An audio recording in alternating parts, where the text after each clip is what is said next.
que nous, en fait, les salariés d'EDF, depuis mars, effectivement, 2009, on est sur le portage de l'application de l'accord GOSPA à La Réunion dans le périmètre d'EDF.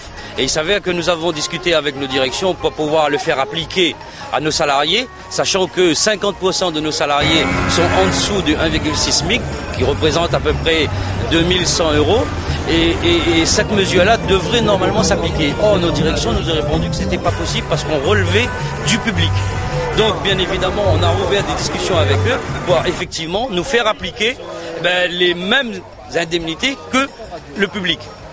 Donc aujourd'hui, on est sur une revendication qui date de mars, effectivement, 2009.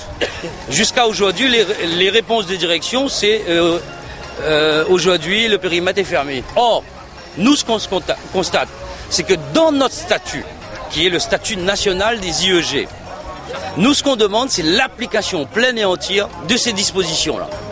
Et on ne peut pas avoir, sur un même périmètre, en l'occurrence à La Réunion, avoir des mêmes personnels avec deux dispositions différentes.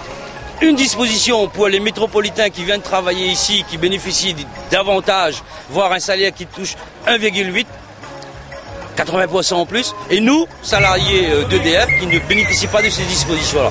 Donc nous, on demande l'application pleine et entière du statut national des IEG. Aujourd'hui, sur le centre de La Réunion, énormément de locaux n'ont pas de poste à responsabilité. Et c'est pas normal.